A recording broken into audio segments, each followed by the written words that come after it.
अंतरिम जमानत मिलने के बाद फिरोजपुर झरका से कांग्रेस विधायक मामन खान इंजीनियर के जेल से बाहर आने को लेकर अटकलों का दौर चल रहा था। कुछ वकील तो इस बात को कहने लगे थे कि बुधवार को ही विधायक मामन खान की रिहाई संभव हो पाएगी, लेकिन उनके वकीलों ने उनको बाहर निकालने के लिए एड़ी चोटी का जोर लगा दिया। तकरीबन 8 बजे के बाद उनको जिला कारागार सलम्बा जेल से बाहर कराकर ही दम लिया।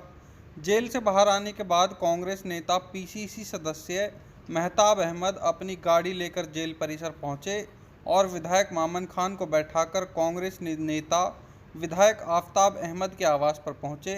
तकरीबन 5 मिनट तक विधायक आफताब अहमद के आवास पर चाय पीने के बाद एमएलए मामन खान गुरुग्राम के लिए रवाना हो गए। सबसे पहली बात तो मैं आपके माध्यम से कहूंगा, नूह हिंसा एक बहुत दुर्भाग्यपूर्ण घटना है और ये घटना अचानक नहीं हुई। इस घटना की पटकथा पहले से ही लिखी जा रही थी और ये सरकार की सरासर अपनी फेलियर है, उनकी नाकामी है। मैं कहूंगा कि कानून और व्यवस्था के जो जनाजा नूह हिंसा के मामले में आप देख सकते हो, हरियाणा की प्रशासनिक बहुत बड़ी एक फेलियर है।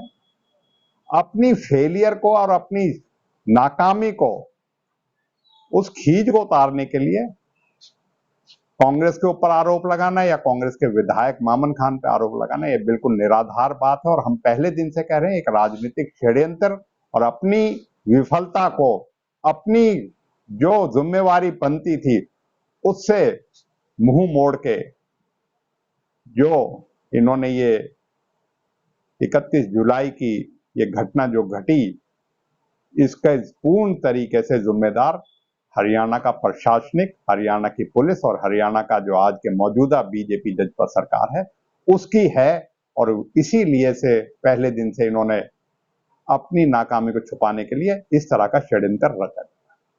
कहूंगा, हम पहले दिन से जब समनिंग हुई थी, उस समनिंग के खिलाफ भी हमें न्यायपालिका में पूरा भरोसा है। हम पहले भी माननीय उच्च न्यायालय गए थे, उसमें अदालत में गए थे।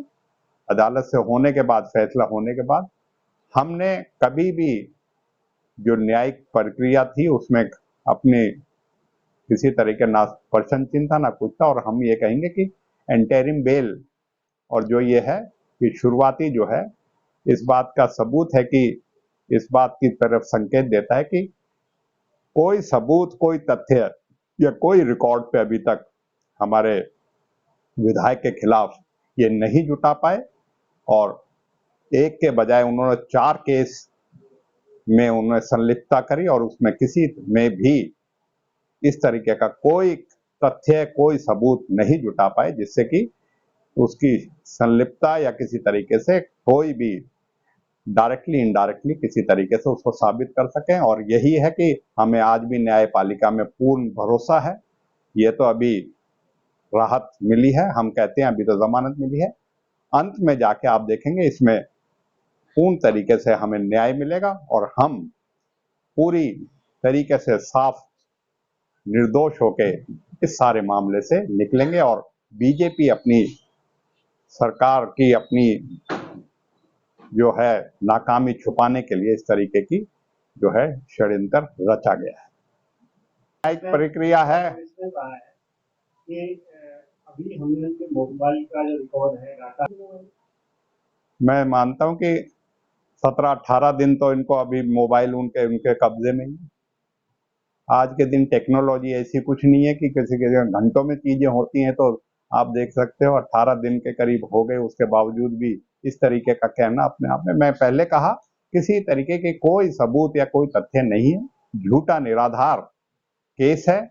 और हमें उम्मीद है कि न्यायिक प्रक्रिया जारी है। हमारे जो वकील साहिबान की टीम है वो लगी पड़ी है। कोशिश ये रहेगी कि अगर आज रिहाई हो जाए तो देर रात तक रिहाई की उम्मीद है हमें।